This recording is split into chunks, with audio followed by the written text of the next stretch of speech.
Hey guys, I'm Jo, and I'm here with Deanna. She's here to talk to us today about living through domestic violence herself, and she's actually a counselor who specializes in domestic violence and EMDR and helping people through what she went through. So you said that it was a number of years ago that you were in a pretty abusive relationship. Over 20 years ago. And you told me a couple stories about what it was like meeting him and living with him. And so how did it start? So it started when I was a teenager, and we were at 7-Eleven, and all these cute boys came in, and they're like, hey, what are you guys doing? You want to go for a ride? And we're like, oh, they have a car? Yeah, let's go for a ride. And we went for a ride, and we drove around all night. And at the end of the night, he had dropped my other friends off, so he had just me in there and then a couple of his friends, and he's like, hey, guess the song on the radio and I'll drop you off. I already showed him where I lived, but he wouldn't stop. And it was Life in the Fast Lane by the Eagles. And I love that song, but for the life of me, I could not think of what that song was. And so he kept driving around and he wouldn't let me out until I figured it out. Which, looking back now, that was a red flag. I had no clue. I thought it was cute. You know, yeah, he was it's like very flirty at the charismatic, time, and you yeah, know, it was like... flirty. But really, it was a red flag because I showed him where I lived. I had a curfew and I needed to be dropped off, and he refused to drop me off for a little bit. Yeah, that makes sense. And that's something, I mean, you call that a red flag now and you can see that looking back, but I mean, it's like sweet and adorable and cute as a teenager or like going into college. Absolutely. What I tell my clients is if it's a yellow flag when you first meet somebody, that's really a red flag in disguise because your chemicals have you not seen clearly. That's actually really, I like that a lot. Yes, that makes a lot of sense. It is a red flag. If your gut says, huh, and you tilt your head sideways trying to figure something out, that's a big sign. Yeah, that makes, yep, I totally understand that. Yep. So how did your relationship kind of evolve? Did you guys start dating pretty quickly? Was it kind of, you know, did you guys kind of jump right in? Or? Yeah, we started dating pretty quickly. He was my first boyfriend. And I mean, I fell very hard. He was very charismatic. Yeah. I was his first love and he was my first love, and I had to move to Oregon and I didn't want to. I actually ran away with him and we were on the run for a while, and finally we turned ourselves in, and then I ended up going to Oregon. So I was away from him for a long time and I was heartbroken as a teen, and I missed him. He was my first love and all I thought about was him, and eventually, you know, things happened and I ended up going back to him as an adult, so in my early 20s, and I found him again, and we resumed a relationship again, you know, two lost loves, and we found each other. Oh, it was awesome. Yeah. Fate. Yeah, it was fate, so yay! So yeah, I found him as an adult, and by that time I had 2 young children as well. One was just 2 months old, actually. What was the first red flag to you? There were some sexual red flags, actually. Like he wanted me to experiment in ways that I wasn't comfortable in doing. Yeah. And that's all about, hey, can I control her? Is she willing? What is she willing to do with me? Kind of trying to figure out, is she going to be a good victim or not? Yes. So that was the first red flag. And then, you know, we had been together for, I would say, maybe 6 to 8 months. And we were driving down the road, and I felt like everything was fine. My kids were in the back. I was driving his truck. I think he was probably drunk, which is why I was driving his truck. And we were pulling up to a stoplight, and he just reached over, bam, and punched me. And I'm like, God, what in the heck was that for? I had no clue. I'm like, I was scared. I asked him. I don't even remember what he said, but there was a pole, like a light pole or maybe a stoplight pole, and I'm like, I could drive right into that and I can get help. This is not okay. And I knew it was not okay. And I don't know why, but I didn't do it. Well, probably because my kids were in the back. Yeah. So I never got help. Yeah. And that was the beginning of it all. Yeah, and that makes, I mean, perfect sense. And you guys were each other's first love, and it's out of the blue, and so it's hard to just make a decision like that to blow up a relationship. It really was, yes. Yeah. I know that we were talking earlier, and you said things got, obviously, a lot worse from there. Things got a lot worse. Did they escalate quickly, or was it a slow progression? No, they escalated pretty quickly, actually. Okay. But I think the next event after that was I had moved into my own place. Okay. No. that actually was after he got me evicted because he got a hold of my money. He made sure I couldn't pay my rent. I got evicted, so I had to move in with him. So there's part of that manipulation and that setup and that grooming, that abusers do. So I ended up moving in with him. So the second thing was that he ended up shooting me with a pellet gun. And he thought it was funny. He was drinking, and it was an air pump one. It wasn't a CO2, so it was as much as you could air pump that sucker. And he's like, dance, dance, dance, and he's shooting. He was remodeling his house, so it was going into the floor, and he didn't care. And I told him, stop it. It's not funny. Stop it, stop it, stop it. And he ended up shooting me, and it went through the double seam of my 501s, which used to be really thick, all the way to the bone in my ankle. And I had to go to the hospital, and I had to get it cut out. And he says, all right, you go to the hospital, I'll keep your kids here, and here's what you tell them. So I did as I was told. Of course, he had my kids. I told him I was walking down the street and by the park, and some kids must have been playing with a pellet gun, and they shot me. So I still have the scar. It's still divoted, and sometimes it still hurts, and it's over 20 years old. After that, there were some other things as well, and I had gotten out. And I realized that, wow, I need to stay away, but like any domestic violence, so I would get away and then I'd come back, with promises of I'm going to change and here's our life and I'm sober now and I went through treatment and I'm different. So there was a lot of back and forth, but at one point we were at a bar. Obviously he wasn't done drinking.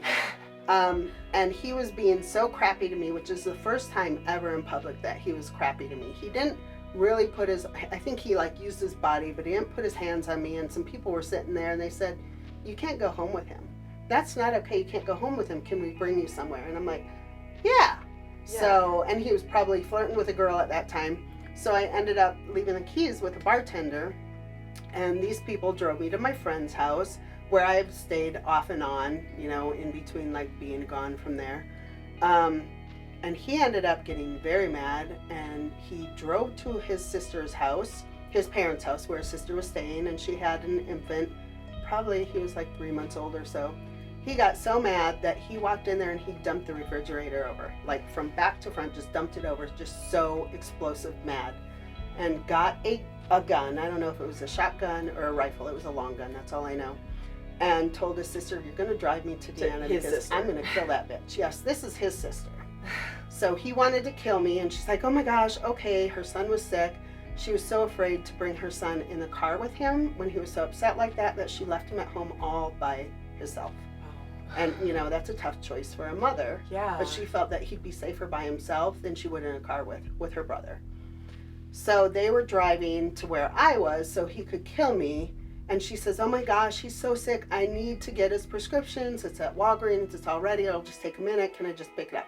Yeah, hurry up. So she ran into Walgreens, called 911. And they came and they arrested him. Thank God. So that saved my life. She saved my life a couple of times. That definitely saved my life that night. So, we went through a lot of things where, he was jealous, or, I did karaoke once and he was sure that I was singing the song about me. I don't even remember. It was some country song, and I got my butt whipped that night. There was one point where I had lived away from him, but I had come home because, again, he went through treatment and it was going to be different. Of course, I loved him, my first love. That's how it works. Fell into that trap again, and I went in and I was leaving, and he took my kids out of the car and brought them in the house, so I had to come into the house, and that was a really horrible night for me. He had sexually assaulted me. My kids, one of them had chickenpox and one had strep, and they were very lethargic, and I'm very happy because they were just feet away from me. And he sexually assaulted me, and he was burning me with cigarettes. I think he choked me, and the only reason I say that now is because looking back, my eyes were just pure red. I had broken blood vessels all over. I couldn't talk. I had really bad laryngitis. So that had happened, and I remember that I begged him to go to the bathroom. I ran downstairs to go to the bathroom, and I put on a pair of his sweats and one of his flannels, and it was Minnesota, and it was very cold and a lot of snow. And I ran out the back door, had to leave my kids there, I ran out the back door to the neighbor's house. I said, please call 911. They called 911. When the police got there, he says, well, I need to wait for backup. And I said, no, my kids are in there. He's like, okay. And so he comes out like he's sleeping. Oh, what's going on? I was just sleeping. I got my kids and I left. And again, I never pressed charges on him at all. Never filed charges. As time went, you know, there were like things like that. I knew, hey, I need to get out. I knew this isn't right. I don't know what's happening exactly. I don't know what I've done. I still was probably putting it on myself back then. Yeah. But I knew that he was behaving incorrectly. So I ended up deciding I was going to go to school because, dang, I was going to better myself. I was going to be able to make enough money to where I could get away because he controlled everything. He controlled my money. He made sure I didn't have a car. He kept me isolated. Yeah. He made sure I didn't hang around anybody. And of course, he beat me into submission. Yes. You know, so the night before I was supposed to actually start my first day in college, he obviously was threatened by that. He didn't want me to go. He didn't want me to have control or independence because then I wouldn't be a good victim for him anymore. Yeah. He wanted to push me down the stairs. And he was pushing and pushing. He's 6'2". He was 225 pounds. And I was smaller then. I was hanging on to the stairs and he could not get me down. So what he did was he bear hugged me from behind and jumped down the stairs. So he fell down too? Yeah, he jumped down the stairs with me and I ended up hitting a cabinet on my ribs and I broke some ribs. And he knew that he had really messed up at that point and he held me at gunpoint. He said, you're not going to be calling the police. There were no cell phones or nothing like that. He took the phone from downstairs and put it upstairs. He actually shot a couple of holes in his own wall through the garage. My kids were upstairs. And that's like the hardest part about anything, you know. As mothers, we want to protect our kids. And I was just unable to protect myself or them. Yeah. So he held me at gunpoint. And it was that night that, now I remember, he took the shotgun. He must have felt really bad. He took the shotgun. He put the butt in my stomach and the barrel in his and said, please pull the trigger. Pull the trigger. And I thought about it and I knew I could get away with it. I was really beat. I had broken ribs. He had shot holes in his house. I'm sure it would have been just fine. And I looked at him and I'm like, I'm not letting you off like that. Yeah. And I refused to pull the trigger. And living with it for him was very painful, but I wasn't going to let him off like that. And I wasn't vindictive like that, although he hurt me and I didn't want him to hurt me anymore. I didn't want to take his life. Yeah. The next morning I got up really early. I went to the ER. I got ibuprofen. I don't know what lie I told them about my broken ribs. Yeah. And I went to school for the first day. And then I came home and he was sure that I had been screwing every guy in school in the bathroom. Like, I can barely breathe. I can't laugh. It hurts to move. I'm definitely not doing that. And I've never cheated on him ever. At some point I realized I have 2 weeks left to get away from this guy or he's going to kill me. And I was so sure about it. I'm still so sure about it. Yeah. I don't know what gave me that timeline, what told me that timeline, but I'm like, I need to get out and I need to get out now. Yeah. One night we had to go to the casino because he was a gambler and as well as an alcoholic. So we went up north. This was in Minnesota. We went to one of the casinos in the winter. They have daycare. The kids, you know, were in daycare there. And he had been drinking. And he told me I wasn't allowed to drive. Even though I begged him and begged him and begged him. No, I'm driving. And he hit ice. And we spun around, spun. And we ended up in a ditch facing the wrong way. We were all okay. Everything was fine. And he says, I'm going to go get a tow truck. And if anybody comes, you tell them you were driving. Get in the driver's seat. And so I did. And he started walking away. And then I moved back over to the passenger seat. And the police showed up. And they said, ma'am, are you okay? I'm like, he's going to kill me. And I was just a mess. And they couldn't understand me. And then I ended up telling him, listen, he hits me, he does all this stuff. He said that I have to be driving. So while I was talking to them, they went and actually picked him up and they put him under arrest. And he assured me, here, we're going to take the tow truck, we're going to pull your car out, you go home, you're going to be safe tonight. So I went home and the furnace was broke. So I turned on the gas oven and me and the kids got under the blankets so we could stay warm. I got into the program and a couple months, I feel like it was a couple months, it's really hard to remember, but I think he got out of jail. His sister told me, and I went and I got an order for protection.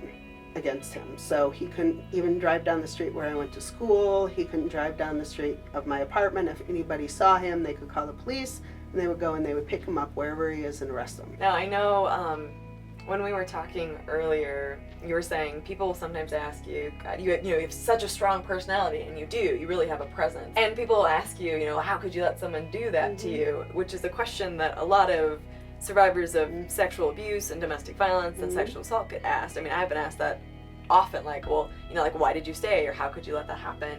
And that's the wrong question to be asked. And you were saying how, you hate that question as well. So why do you hate that question? I hate that question because, first off, most abusers are very charismatic, and they're very well liked, and they're very good at what they do. Just like sexual offenders, they groom their victim, they gain their trust, they gain their love. For domestic violence, they create a need for them. They break you down, so, oh my gosh, they're the only person that's ever going to accept me ever again in my life. So they create all of this stuff so you cannot leave. So it's not like I had any choice. I was still strong, and I would still cuss at him, and I would push him off me. I wouldn't let him just beat me by any means. I mean, I'm sure I've thrown some punches into him, but I couldn't get away. I had nowhere to go. He made sure that I was isolated, and I was kind of stranded and stuck. Looking back at it now, it doesn't matter how strong I am. It's how good they are at making you the perfect victim. Yeah. And that's something that they do, and that's something that, I look back, and as strong as I am, and I like to think that I'm pretty smart, and I'm pretty street smart, because I've been on my own since I was 15 years old, that I wouldn't put up with that, but I did. He was my first love. Yeah. I loved him, and the dream, having kids and having that house and being together forever, first loves, what a story. That's what kept me there. And even though I knew it was wrong, I wanted to believe him each time he went through, his drug rehab. I have no contact with him at all. I don't know where he is in the United States. Yeah. I'm not afraid of him. Yeah. And he could never do that again. And nobody else could, because I'm a very good student. Yeah. It's such a complex issue. I mean, you were talking about how he trashed your credit and, finances and stole money straight out of my bank account. Yeah. And so you're, in a terrible financial situation, and you're mentally so controlled and manipulated and think that no one else will ever take care of you or love you or anything, let alone all the physical abuse, let alone all the everything else. And then, I mean, you're just supposed to leave. You're just supposed to whatever. It doesn't work like that. It doesn't work that way, And I knew that I had to leave for a long time, but I wasn't able to, and I was really afraid of him. He had already held his sister at gunpoint to come and murder me. Yeah, seriously. So I was really afraid of what it would look like if I got caught, and I had to be careful. Not only did I have to be careful for myself, but really, I was really worried about my kids, because he'd taken them out of the car and put them in the house, so I had to follow him in to be able to get my kids. And that was like one of the craziest, most abusive, torturing nights I had ever had with him. Yeah. And I didn't want to go through that, and I wanted to be alive. I mean, there were times where I thought the only way I was going to get out, I might as well just kill myself. Driving down a freeway and there's that big concrete barrier, I could drive right into that and die. And I look in the rearview mirror and there's my kids. I'm like, okay, I can't die. I need to be alive. I can't leave them like that. I'm the only person that they have. Yeah. So they kept me alive. Yeah, that's amazing. They really have. And I'm a very resilient person. I never went to counseling. I had the transitional housing, but I had nothing for domestic violence. Yeah. I didn't even really realize what had gone on until 2007. I left him in 93. So it had been 14 years. Right. And then I went to Tessa and I said, I want to help. I told my story for the very first time. I didn't feel like I had support from my family, and I had pride too, and I didn't want to share this stuff with people. And I cried and I cried and I cried, and she was so alarmed. She says, do you need a counselor? I can get a counselor for you. I said, no, I'm good. And she says, are you sure you want to volunteer? I said, I absolutely do. Yeah. And so I went through their 2-week training to become a confidential victims advocate. And it was there that I learned about what happened to me. It was there that I learned about the cycles. Yeah. It was there that I learned that I was a victim and I wasn't the only one. And it was there that I actually healed. And it was after that that I started telling my friends, or a friend, and my family this is what happened to me. These are some of the things that happened to me. And they were just in disbelief, like, how could that happen to you? Yeah. Well, it could. You know, it Yes. could, and it did. Now you work in counseling now, and so Yes. and you specialize in domestic violence. That's my jam. Yes. Which I totally get. I was talking to my counselor a couple weeks ago, Mhm. and she said something that I thought was really interesting. A client of hers was in an abusive relationship in high school, Mhm. and that client had a friend who was telling her all of the right things. Mhm. Like, this guy is a piece of crap, you have to Mhm. get out, Mhm. he's going to hurt you, this isn't going to stop. Mhm. And this friend who was in the abusive relationship was journaling all of this at the time. Mhm. But, you know, loved this guy, and her friend just didn't understand and Yep. didn't get it, you know. And years later is reading the journals and was like, oh my God, my friend was telling me all of the right things, but I couldn't hear them at the time. Mhm. And so what would you tell someone who sees their friend in an abusive relationship, who sees these things happening? Mhm. What is a good way to start that conversation? And that's a really touchy subject. So when somebody is in that kind of relationship, they're still living on that little speck of hope. You know, everything is backwards. They're when the cycle ends and it's the honeymoon. See, he loves me. This is the man that I wanted. I knew he had that in him. Yes. And instead of seeing all the bad stuff and erasing the one little good thing, people of domestic violence see that one good thing and erase all the bad stuff. Yes. And they live on hope. So when they're living on hope, it's very hard to break through that or shatter that view of them.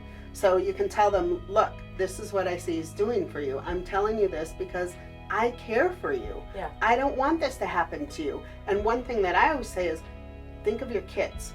You are modeling for your children what kind of relationship do you have. Do you want your daughter to go through what you're going through? Do you want your son to do this to the mother of your grandchild? You have to think, and sometimes that will get them, not always, but sometimes it'll get them. Yeah. So you tell them everything you need to tell them, but the most important thing, don't turn your back on them, because they may not be ready at that moment. They absolutely might not. There's 100 reasons that women go back, and you need to be there to support them.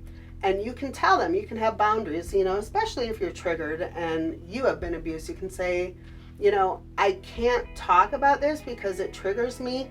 I want to support you, and we can talk about other things. You need to stay there, because by the time a woman in a violent relationship is ready to leave, they have no one to turn to. Yes. They burned all of their bridges with all of the support systems, and it's very it's frustrating as a therapist. Yeah. It's very frustrating to see that this woman is going, and you know the answers. You absolutely positively know the answers for them, but you can't make them see them, and you can't make them do them.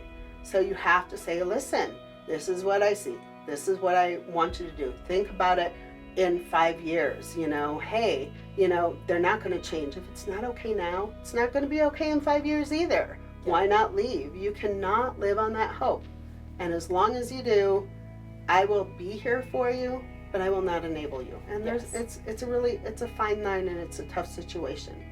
But there are so many women that end up staying with their abusers or going back because they lost people to support them. Yes. Screw it, she must want it. She must like that. Mm-hmm. You know, that's her fault. I'd leave if somebody hit me. It's Heard not that so many like times. that. It's absolutely not like that. It's not black and white. No, I've heard so many people who are loving, Mhm. caring, compassionate people say Mhm. things like, well, they must like being beat, or, you know. Nobody likes being I'm beat. like, what are you talking about? Like, no one enjoys that. Nobody likes Like, that. no one goes back because Mhm. they want to be in that situation. The victim blaming that goes on is crazy. Yep, it is. And you're not helping anyone by saying those Mhm. things. Nobody sets out to be an addict. What are the No. reasons people turn to drugs as a coping skill? It's not because, hey, I want to be a drug addict. It's because I'm hurting and I have no way to handle this, and this is my out. Yeah. That's why they become addicts. All of this has to do with a form of mental illness. Yeah. You know, somebody who is mentally ill grooms us and forces us to be the good victim, to where we can't get out. We're imprisoned, basically. They control almost every aspect of our life. I think the more people that disappear, the more you're convinced to stay in that relationship. Because the oh, more he'll they're right. stay here. Yeah. He'll stay here, and he says he loves me and nobody else is going to want me and nobody else is going to want my kids and nobody's going to want a single mom, and you know, or you're fat, you're ugly, or you're stupid. He was or right. all the other things. Or she was right, you know, if it's an abusive relationship the other way. Oh, and it happens that way too. And it is about mentally breaking somebody down and physically controlling them and isolating them to make them the perfect victim. Deanna, thank you so much for being here with me today and for sharing your story. I know it's really, like you were saying, really freeing, but it's also really difficult to put those things into words sometimes, especially to the outside world. And so thank you so much for sharing your experience and also your expertise in counseling with us. I'm Jo Beckwith. If you're interested in seeing more videos like this, please subscribe to my YouTube channel or my Facebook page. Please take care of yourself, and I look forward to seeing you next time.